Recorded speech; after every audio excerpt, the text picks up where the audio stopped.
Fala, galerinha do segundo ano. Meu nome é Clédson Pereira, professor de História. Vamos para mais uma aula da semana 1 do PET volume 2 de vocês aí. Voltando aí às aulas aqui na Rede Minas, depois desse período de mais restrição. E vamos, contudo, continuar a nossa matéria. Qual o tema de hoje? A crise no sistema colonial. Qual sistema é esse, professor?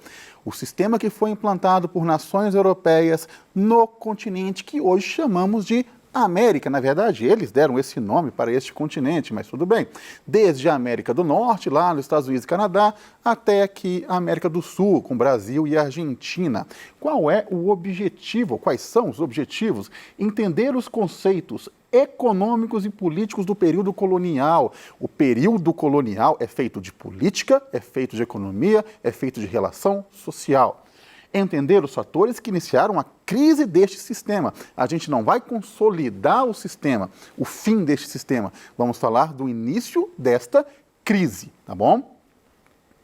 Então, período colonial na América. Vocês têm que lembrar que a América, esse continente que nós chamamos desde lá, de novo, os Estados Unidos, até lá, a Patagônia na Argentina, foi colonizada por nações europeias. O que quer dizer ser colonizado, professor? Eles invadiram, dominaram, monopolizaram, impuseram suas vontades, exploraram e criaram também uma identidade cultural. Quais nações, professor? Portugal, Espanha, Inglaterra, França e Holanda. Todas essas nações europeias tiveram colônias no território em algum território do continente americano. Eles chegaram aqui no final do século XIV e, em algumas regiões, permaneceram até o final do século XIX, como Cuba, por exemplo. A partir do final do século XVIII, início do século XIX, essas nações aqui da América conseguem a sua independência num processo de revolução, num processo de transformação política, num processo de transformação social que vocês vão estudar mais à frente. A presença de espanhóis, todos esses europeus que eu falei aqui com vocês, foi determinante para a consolidação da nossa sociedade. A gente tem que imaginar assim, houve violência? Houve. Houve massacre dos nativos? Houve. Houve uma exploração, de certa forma, desumana? Houve. Tudo isso ocorreu. Mas não podemos tirar da equação da formação da sociedade a presença deste europeu, principalmente no Brasil. A sociedade brasileira é formada por 3 pilares de etnias: o nativo, o negro africano e o europeu. Não podemos excluir o europeu desta formação social, ok? Então, temos que entender da seguinte forma. Professor, você está dizendo então que nós, a nossa sociedade, especialmente brasileira, a gente tem um legado das 3 etnias. Sim. Então me dá um exemplo aí de um legado do europeu para a nossa sociedade aqui no Brasil. Ótimo, falamos o português, né? Vamos começar pelo idioma.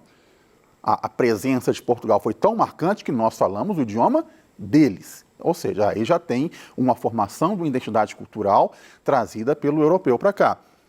Tá, e do negro vindo da África? Curte um samba? Curte um pagode? Já ouviu falar da religião Umbanda?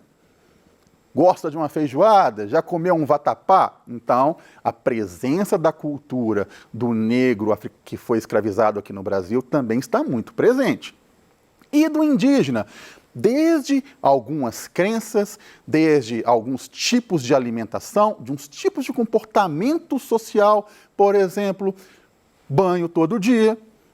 Foi o indígena brasileiro que ensinou para o europeu que tem que tomar banho todo dia, porque não era cultural do europeu na época se limpar todos os dias, até porque é uma questão de temperatura, lá é muito frio, aqui é um país tropical, então existe aí um legado das 3 culturas, ok? Agora, o que levaria estes países europeus a deixarem o seu continente para se aventurarem? A palavra é essa, se aventurarem no desconhecido. Vocês têm que lembrar que grande parte da sociedade da época não acreditava que o mundo era redondo. Eles acreditavam que a Terra era plana, qualquer semelhança com o atual é mera coincidência, tá? E que um dia, se aventurassem no mar, iriam cair num precipício. O que levou estas nações, estes países, a se jogarem ao mar, a se lançarem ao mar para encontrar novos territórios? A necessidade de mercado, a necessidade de riqueza, a necessidade de poder. Eles tinham como conceito na época a teoria que um país só é forte de acordo com a quantidade de ouro e prata que ele adquire, que ele detém. Quanto mais ouro e prata ele tiver, mais poderoso ele será. Então, essa necessidade de acumular metais preciosos forçou estes países a se lançarem ao desconhecido. As ideias, o conjunto econômico, o conjunto de prática econômica deste período é chamado de mercantilismo. Alguns autores vão achar que é um tipo de capitalismo inicial, um tipo de capitalismo primitivo, não gosto muito deste termo, mas pode ser o início de um sistema capitalista, sim. Não é um capitalismo industrial, como a gente vai ver no século XVIII, mas é o início de uma preocupação das nações europeias em obter lucro, em obter vantagem financeira. Qual a principal característica desse mercantilismo? O metalismo, que é o acúmulo primitivo de ouro e prata. Então, quando Espanha e Portugal chegaram aqui no continente americano, eles tinham um único objetivo: achar ouro e prata. A Espanha vai conquistar esse objetivo muito rapidamente. Os territórios americanos sob o domínio espanhol eram repletos de ouro e prata. Existe uma lenda que aqui no Império Inca, na região da Bolívia, uma montanha chamada Potosí, lá na Bolívia, era toda feita de prata.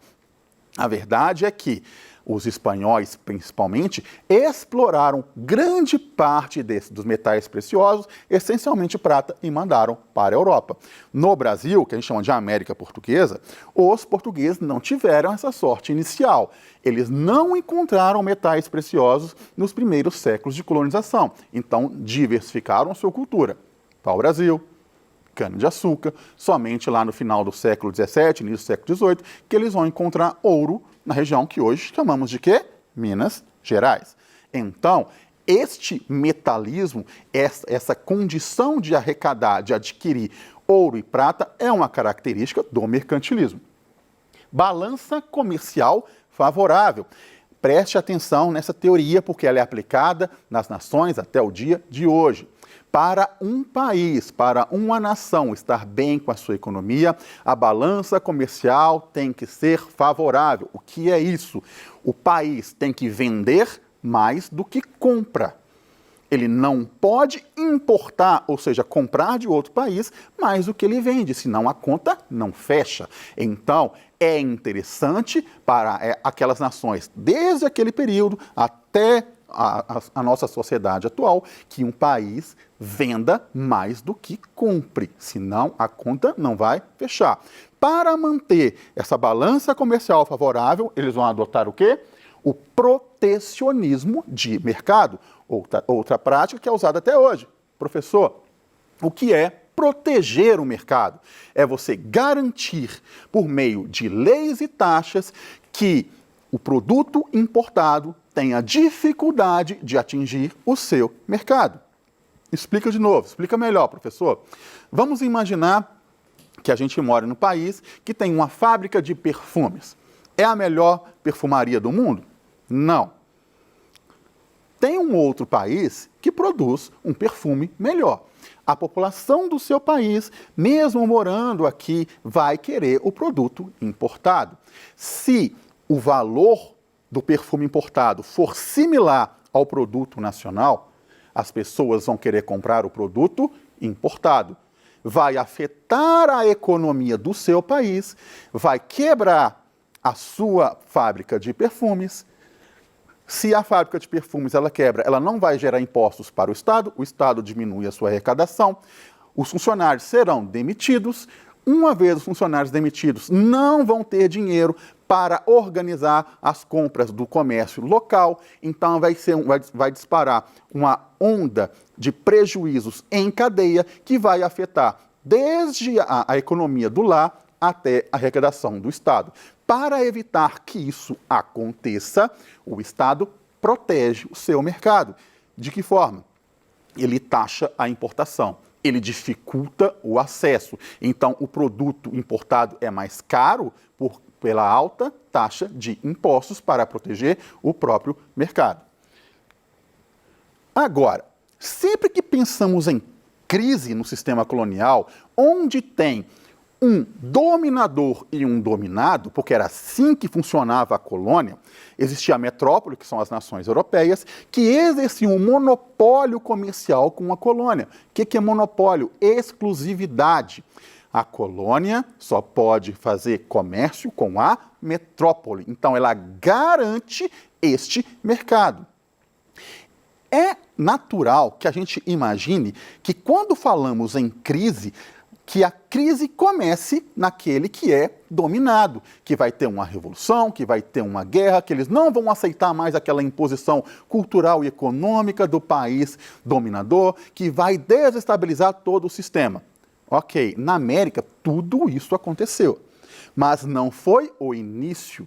O início da crise começou na própria sociedade europeia. De que forma? Muda a forma que a sociedade pensa. Os produtores de conhecimento mudam. Na Idade Média, quem produzia conhecimento? A Igreja Católica. Quem dominava o pensamento? A Igreja Católica. Então, ela defendia o Estado de acordo com seus interesses. Quando tem a transição para a Idade Moderna, esse tipo de pensamento religioso vai perdendo poder. Para a Igreja Católica não perder muito poder, ela vai se aliar a quem? A figura mais importante do Estado, o rei. Vai ser a garantidora do sistema absolutista. O que é um sistema absolutista? É um sistema onde o rei tem o poder nas mãos. Ele está acima do sistema porque ele é o próprio sistema. Ele está acima da lei porque a lei é a vontade dele. A igreja vai estar do lado deste poder. A igreja vai ser um dos braços que sustenta esse rei absolutista. Especialmente na França, tinha um rei chamado Luís XIV que ele falava: o Estado sou eu, a vontade é minha. Quem estava sempre do lado? A igreja. No século XVIII, essa produção de conhecimento ela muda.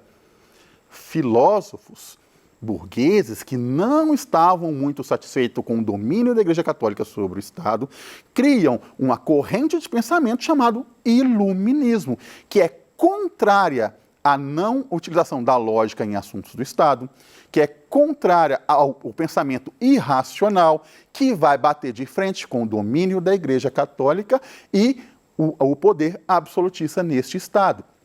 Esta corrente vai se espalhar muito forte pela Europa e vai abalar os sistemas absolutistas dominados pelos reis soberanos e pela Igreja Católica.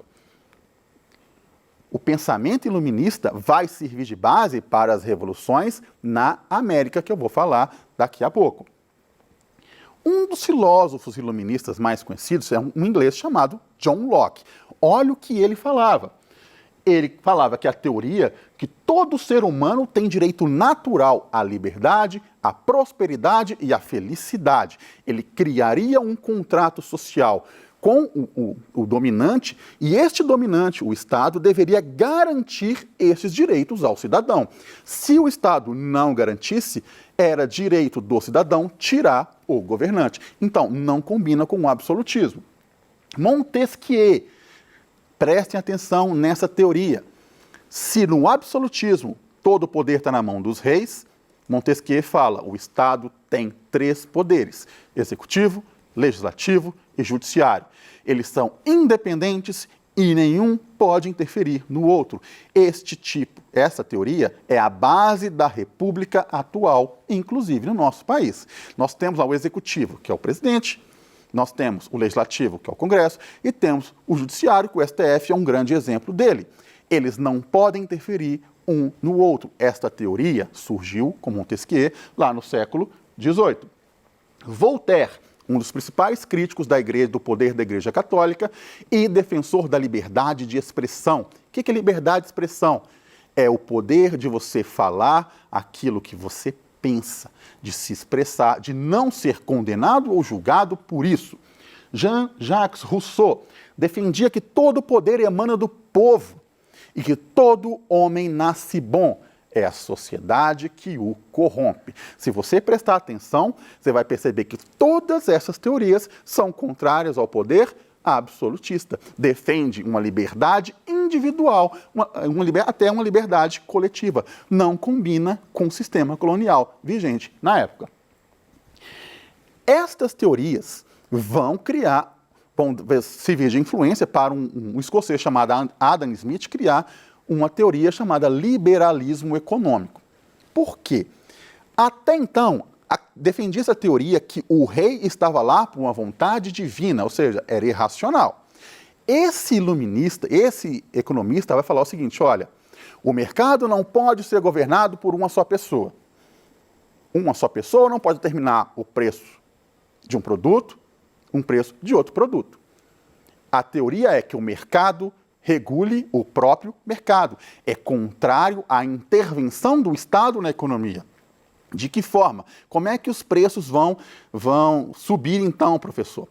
É a teoria da lei da oferta e da procura. Como essa lei? Se a oferta por um produto é maior do que a procura por ele, o preço cai. Agora, se a demanda, se a procura é maior que a oferta, o preço sobe. Essa teoria é muito favorável aos comerciantes, mas deixa a população de baixa renda um pouco despreparada. Essa teoria vai ser muito utilizada no início do século XX nos Estados Unidos, tá? A Revolução Industrial, ocorrida no século XVIII, vai ser outro fator determinante para o início da crise do sistema colonial. Por quê? A Inglaterra era uma monarquia, mas não absolutista, era uma monarquia parlamentarista, onde o rei reina, mas não governa. O rei é o representante do Estado, mas não do governo. Naquele país existia um sistema de manufatura, existia uma série de fábricas, mas o produto era manufaturado, tudo feito à mão. A inserção de máquinas revolucionou esse sistema. Por quê? Se você levasse um mês para produzir um produto, agora você produz centenas em um dia. Se você precisava de 100 funcionários para fazer um produto, você agora precisa de um para operar uma máquina. A demanda que vai gerar por mercado, porque o produto vai ser muito rico, vai ter muito produto e pouco mercado. O que a Inglaterra vai começar a fazer? Disputar mercado. Onde? Na América. Então, ela vai ser contrária ao monopólio comercial. Ela quer liberdade individual, liberdade de comércio para colocar os seus próprios produtos. Este processo, como eu falei, aumenta o ritmo produtivo e vai demandar mercado. Por que o mercantilismo é contrário ao iluminismo? O acúmulo primitivo de capital, ele é contrário ao capitalismo industrial, porque acumular puramente ouro e prata não condiz com a teoria do capitalismo industrial, que requer mercado e livre comércio. Tá? O pensamento iluminista e da Revolução Industrial eram contrários à centralização do poder, porque o mercado demanda de mercado. O mercado regula o próprio mercado. Então, todos estes pensamentos, o iluminismo associado à Revolução Industrial, vai abalar profundamente o sistema colonial, porque vai ser contrário ao sistema de monopólio, vai ser contrário ao sistema absolutista. Então, anos mais tarde, vai ser responsável pela queda do absolutismo na França e o início das revoluções de independência na América. Ficamos aqui. Até a próxima. Se cuide.